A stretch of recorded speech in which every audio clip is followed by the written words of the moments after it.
صباح الخير يا حلوين. لو صاحية النهاردة الصبح ومحتارة تعملي أكل ايه، محتارة تعملي غدا ايه، أنا النهاردة إن شاء الله هقولك تعملي غدا ايه.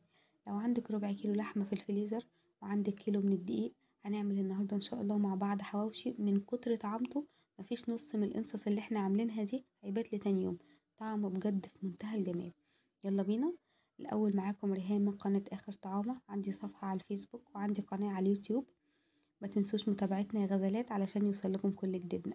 هنبدأ الفيديو بتاعنا بالصلاة على النبي عليه أفضل الصلاة والسلام. يلا بينا. هنجيب بولة هنحط فيها كوباية من اللبن. طب أنا ما عنديش كوباية من اللبن، يا علبة زبادي إما لبن رايب عادي. هنحط عليها باكو من الخميرة وثلاث معالق صغيرين مليانين من السكر.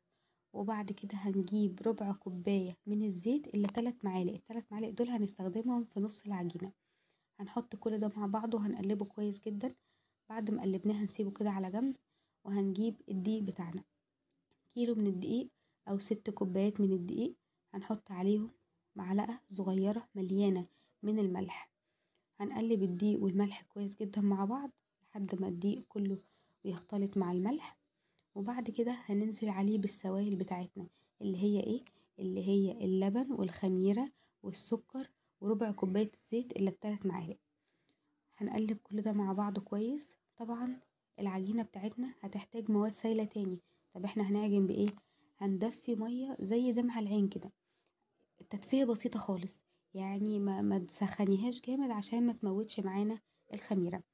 وبعد كده هنعجن. طب انا طبعا عجنة معاكم كذا مرة وقايله لكم طبعا ان كل دقيق بيختلف عن التاني. ممكن الدقيق اللي عندي بيشرب سوائل، اللي عندك ما بيشربش، بس انا عندي حطيت كمان كوباية وربع من المية الدافية. اول العجينه ما وصلت للملمس ده او ما وصلت للشكل ده وحسينا ان هي مش هتاخد معانا ميه تاني، نقوم حاطين ال3 معالق من الزيت اللي انا قلت لكم شيلوهم. بصوا بعد ما لمينا العجينه بال3 معالق من الزيت، تحفه وناعمه جدا. وانا وريت لكم المطه اللي فيها كمان من قبل ما تخمر. تمام، خلصنا كده العجينه وعجناها كويس، غطيناها بكيس. لو عندك استرتش يبقى تمام، ما عندكيش يبقى كيس زي ما انا عامله كده، كيس وعليه فوطه بتاعه المطبخ نضيفه. ونحطه في اي حته تكون درجه الحراره بتاعتها عاليه، يعني جنب بوتاجاز، جنب فرن، جنب اي حاجه. يلا بينا بقى نعمل الحشوه مع بعض.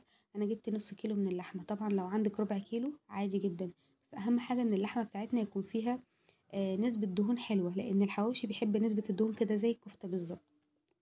وجبت 3 بصلات وسط وقمت بشرهم بشر ناعم، ومن 4 ل5 قرون فلفل حامي أو بارد زي ما تحبي. عليهم التوابل بقى، ملح وفلفل أسود وبابريكا وبهارات لحمة. هنقلب كل ده مع بعض كويس جدا. لو عندك اللحمة بتاعتك ما فيهاش نسبة من الدهون، لو عندك حتة دهنة في التلاجة ممكن تجيبيها تبشريها عليها. وبعد كده عجننا الحشوة كده كلها مع بعضها، الحشوة بتاعتنا اللي هي اللحمة والبصل والفلفل والبهارات بتاعتنا. وبعد كده حطيناها في التلاجة تتشمع لحد ما نقرص العجينة بتاعتنا. بصوا العجينة ما شاء الله، بصوا الجمال، بصوا الفراغات اللي في العجينة نفسها. بصوا اصلا العجينة نزلت من البولة ازاي. طب انتي العجينة نزلت من البولة ازاي؟ انا كنت قايلة في الفيديوهات قبل كده اللي انا كنت بعجن فيها ان هتحطي حبة زيت في البولة بتاعتك اللي انتي حاطة فيها العجينة تخمر، حبة زيت من في البولة من تحت، وحبة زيت على وش العجينة بحيث ان هي برضو ما تلزقش معاكي في الكيس اللي انتي مغطية بيه. وبعد كده قرصنا العجينة او كورنا العجينة زي ما انتم شايفين كده. طبعا الحجم اللي انت عايزاه، عايزاها صغيرة عايزاها كبيرة، الحجم اللي يريحك. انا عشان هعملها انصص فعاملاها الحجم ده. انت لو هتعمليها رغيف كامل على بعضه، الرغيف بياخد قرصتين، يبقى هتصغري القرصة شوية. خلصت الكمية بتاعتي وسبتها لحد ما يتضاعف حجمها، غطيتها بالفوطة، اهم حاجة طبعا فوطتنا تكون نظيفة.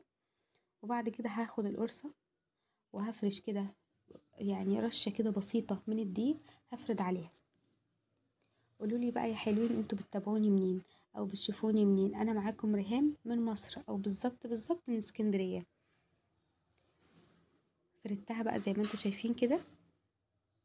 بعد كده هجيب الحشوة بتاعتي اللي انا لسه عاملاها معاكم بعد ما اتشمعت شوية في الفرن، سوري، في البوتاجاز، في التلاجة في التلاجة. وبعد كده فردناها. عايزة اقول لكم ان الحشوة دي لو اتحط معاها ربطة بقدونس هتاخدوا طعم للحواوشي ملوش حل بجد. بس انا ما كانش متوفر عندي بقدونس. هتجيبي ربطة البقدونس وتغسليها كويس، وبعد كده تقومي مقطعاها قطع ناعمة، يعني خرط ناعمة خالص على الحشوة بتاعتك، بتبقى طعمها رهيب. بس انا ما كانش متوفر عندي، هقول لا انا مش عامله الحواوشي النهارده، لا عملته عادي جدا. بعد كده خلصت النص بتاعي اللي انا لسه كنت بعمله قدامكم، ودهنت الصاج بتاعي دهنه من الزيت وحطيت النص بتاعي. دي التقفيله العاديه بتاعتنا خالص بتاعت الحواوشي. التقفيله التانية ممكن تقفلي بشوكه عادي جدا، زي ما تحبي بقى. التقفيله دي ترجع لك انت، برضو كميه الحشوه اللي بتحطيها جوه ترجع لك انت. خلصت الصاج بتاعنا، هدهن الوش بتاعه بمعلقتين من اللبن، عليهم معلقه صغيره من السكر دوبناهم.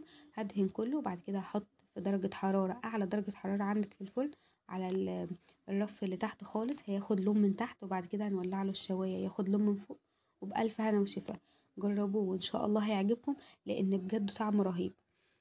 يلا باي باي، متنسوش تكتبولي في الكومنت.